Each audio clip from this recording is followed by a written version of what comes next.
What up guys, Will the Writing Coach here. If you haven't subscribed yet, get subscribing because this year I'm going to be smashing out the content about how to help you become a better freelance writer and do what I do for a living. Okay, so today we're going to be discussing, can clients help you improve as a writer?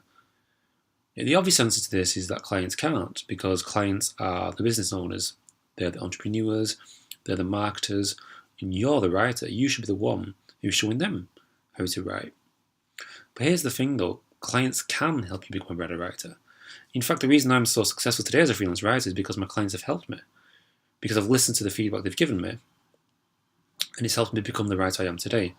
Because here's the thing, there's a massive difference between being a novelist and a freelance writer who writes for the internet.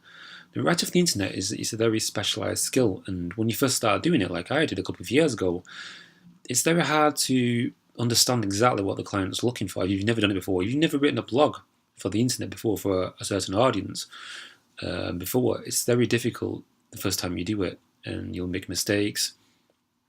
The client will have feedback for you, and it's a long road to get to where you want to be as a polished freelance writer. And that's the stage I'm at now. When I first started writing 5 years ago now for the internet for clients, I didn't understand something that's really key, which is buyer or customer persona. In other words, the target audience. Like a lot of writers, I was writing for myself still.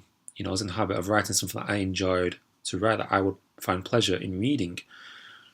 But as a freelance writer, you've always got to understand that you're not writing for yourself anymore. You're writing for an audience. You're not writing for the client. You're writing for an audience, a certain target audience, the customer.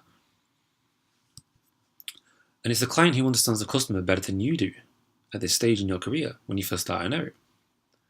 So when I first started to write 5 years ago, I had clients telling me like, Will, you need to change this, your introduction needs to be shorter, more concise, more compelling, you need to add subheadings, your paragraphs need to be shorter, your sentences need to be shorter, your conclusion needs to be more compelling, there needs to be a call to action, which is the part at the end of the article where you tell the reader what you want them to do next.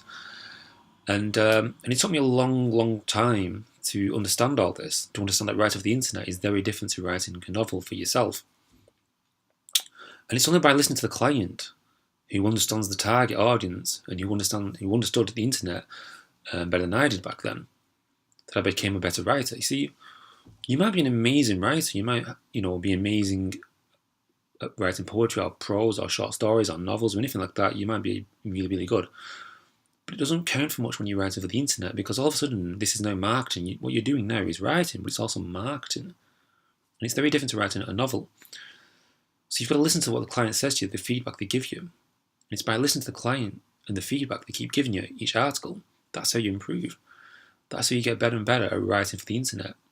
So the question, can a client help you improve as a writer? Absolutely. They're not a better writer than you. They might totally suck at writing. Like the client might not even be able to write an email. Do you know what I mean? Their grammar might be quite poor.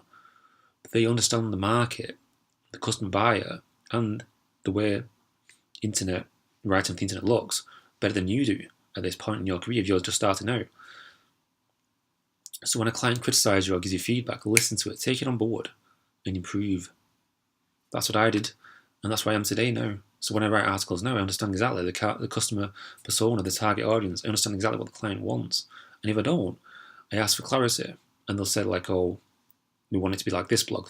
They give like an example to another blog that they want it to be like. So always listen to the client, always listen to the feedback they give you. Ask for feedback if they don't give any feedback, ask for it. And they'll give you advice like, oh, we need some more practical advice here. This article needs to be more usable, action-orientated. You need to use shorter words, it needs to flow better, the language needs to be less flowery, things like that. They'll give you these tips, take it on board, and always remember that you're not writing for yourself anymore. If you're a freelance writer, you're writing always for a customer. That's really important. Again, subscribe to the YouTube channel. I'm going to keep pumping out the content this year about how to be a freelance writer, how to succeed. So subscribe to stay in touch.